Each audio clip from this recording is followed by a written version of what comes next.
Bonjour et bienvenue, vous êtes avec Nadia Féminin Sacré. Je voulais vous faire un complément par rapport à la guidance pour 2025 à partir de la numérologie et du taroscope basé sur 2025, une année 9 et l'ermite. Donc je voulais vous faire un petit complément par rapport à cela, au vu de tout ce qui se passe dans notre vie quotidienne, personnelle et tout ce qui se passe autour de nous. Et donc c'est une façon de se dire, ok, de se positionner pour mieux se préparer aux changements de réalité qui vont intervenir en 2025. Bon, bien sûr, ça a déjà commencé, mais ça va s'intensifier. Donc, comment se préparer aux changements de réalité? La réalité que nous vivons, c'est une réalité collective. Donc, c'est une manifestation extérieure de notre réalité collective. Mais nous avons une réalité aussi intérieure. Et c'est là-dessus, quelque part, qu'on agit, qu'on essaie d'agir pour créer notre vie de tous les jours, avoir du travail, gagner de l'argent, trouver son partenaire, avoir une vie, je dirais, personnelle. Mais nous évoluons dans un monde de co-création. Donc, la première chose, c'est de ne pas se mentir à soi-même. On ne peut pas prendre sa vie en main sans en prendre l'entière responsabilité. Autrement, nous ne pouvons pas créer vraiment notre propre réalité. La réalité, comme je disais, c'est toujours une co-création avec le monde qui nous environne et nous-mêmes. Donc, nous sommes entrés dans une période de turbulence énergétique, pour ne pas dire spirituelle, car notre réalité collective s'effrite de plus en plus, et que cela se voit de plus en plus, et que ça va se voir de plus en plus. Donc, on n'est pas vraiment surpris, mais on n'est pas forcément préparé à ce qui s'en vient. Donc, c'est un fait. Le chaos extérieur, le chaos ambiant, c'est un fait et il faut l'accepter. Attendre un sauveur extérieur ne va pas servir nos intérêts, car cela va nous placer dans l'inaction. Sauf qu'il y a deux types d'actions. Il y a l'action physique, visible, dans le monde extérieur, et il y a l'action invisible, à l'intérieur de soi. Il ne s'agit pas d'agitation mentale, de ressasser le passé ou d'entretenir des peurs et des schémas destructeurs. Non, je parle du mouvement intérieur de la vie en soi, qui consiste à descendre dans ses profondeurs, dans ses propres ombres, pour accueillir son entièreté. Nous sommes en année 9. Peu importe les guidances et les prédictions de ci, de là, ce qui fera la différence pour tout un chacun, c'est la capacité à accéder à sa propre sagesse intérieure, à croire en soi, en ses forces et en sa destinée. Nous avons toutes et tous une trame de vie personnelle, et elle se joue indéfiniment, quel que soit notre niveau de conscience. La véritable spiritualité, c'est d'arriver à un certain niveau de connaissance de soi, un certain niveau de profondeur pour avoir la lumière, c'est-à-dire la clarté d'esprit qui permet de comprendre un minimum les enjeux, les réalités et notre rôle dans tout ça. Tout le reste est un mélange d'illusions, d'attentes, d'espoir, de souhaits et d'intérêts qui ne nous concernent même pas la plupart du temps. Alors, quelle que soit votre situation actuelle, si vous vous sentez en insécurité, si vous avez peur de l'avenir, de l'inconnu, de perdre votre travail, vous avez peur pour vos enfants, si vous vous sentez seul, sans appui, sans le soutien de votre famille, de vos amis, et que vous vous retrouvez seul face à vous-même, dites-vous que c'est normal, tout ce que vous vivez. Nous sommes des millions à le vivre et à l'avoir vécu. C'est un peu un passage obligé pour que vous alliez dans cet espace que vous seul pouvez aller. C'est l'invitation irrémédiable de l'ermite qui, malgré les ténèbres extérieures, parvient à allumer sa conscience, son feu intérieur, sa lumière intérieure pour continuer son chemin. L'obscurité n'est pas l'obscurité. Ça l'est juste pour le mental. Si vous n'avez pas appris à écouter et à suivre votre intuition, si vous n'avez pas eu l'habitude de vous écouter en premier, de prendre des décisions, de faire des choix, alors que tous à l'extérieur vous disaient le contraire, alors certes, ce sera un petit peu difficile. Alors il faut peut-être commencer par là.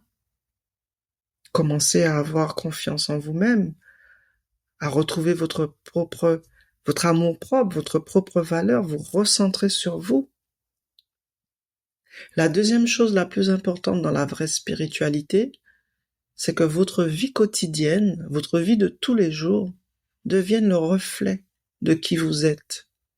Cela veut dire que si vous n'êtes pas que votre nom et votre prénom de l'état civil, ou si vous n'êtes que ça, vous êtes pauvre.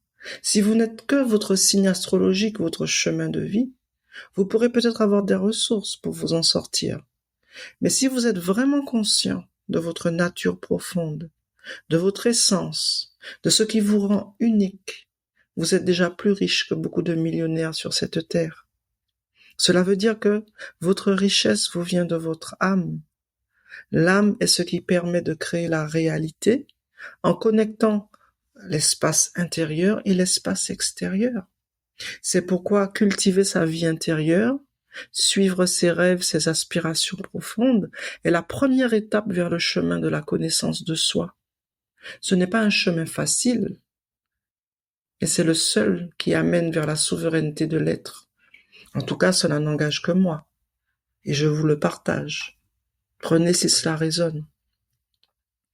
C'est une clé importante que je voulais partager avec vous pour démarrer 2025, avec lucidité. Malheureusement, dans la spiritualité, ou en tout cas quand on est en début de parcours, on est souvent amené à venir à la spiritualité pour des raisons quelles qu'elles soient, mais c'est souvent parce qu'on a des choses à guérir à l'intérieur de soi.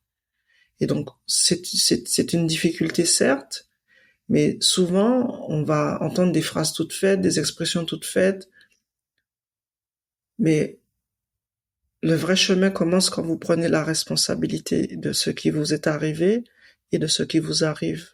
Sinon, vous ne pouvez pas avoir de prise sur la réalité vraiment. Donc oui, il y a une forme de prédestination, mais pour reprendre les choses en main, vous devez récupérer votre pouvoir créateur. Et donc, même si on est dans la voie spirituelle depuis des années, on peut quand même être à côté de sa vie. Pourquoi?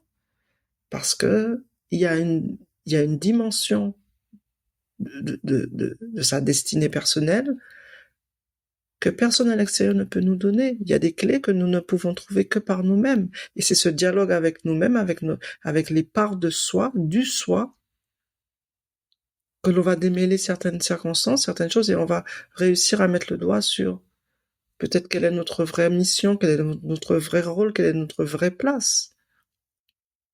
Et donc c'est important à un moment donné de se poser et d'aller de se faire face, d'aller voir toutes les parts de soi.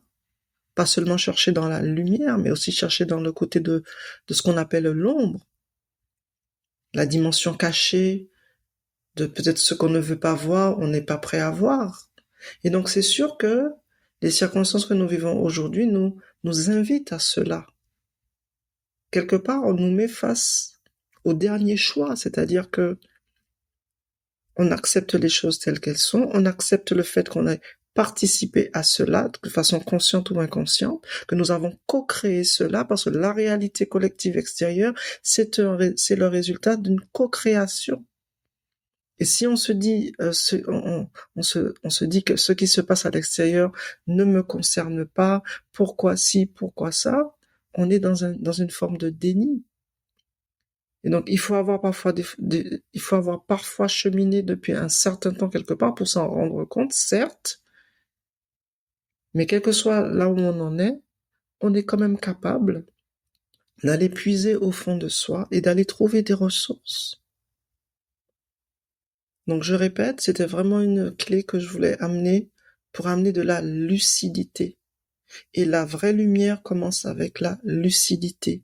Et c'est-à-dire de ne pas vouloir se voiler la face, de se raconter des histoires, de se raconter des mensonges, de vivre dans une forme d'illusion en espérant que oui, on va avoir un sauveur, oui, les galactiques vont nous aider, toutes ces choses. Tout ça, parfois, nous détourne de notre vrai chemin. Et le chemin, il est à l'intérieur, il n'est pas ailleurs. Donc l'objectif, c'est vraiment de vous dire d'aller puiser au fond de vous pour trouver le courage, la dignité, l'éveil, l'adaptabilité et la confiance en votre soleil intérieur. Car je dis toujours, on est notre propre source. Vous êtes votre propre source. Donc connectez-vous à cette dimension de vous.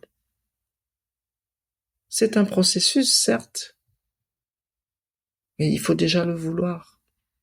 Donc ça commence par accepter les circonstances quelles qu'elles sont et de changer ce qui peut être changé. Mais ce qu'on peut changer, c'est toujours ce qu'on peut changer de l'intérieur.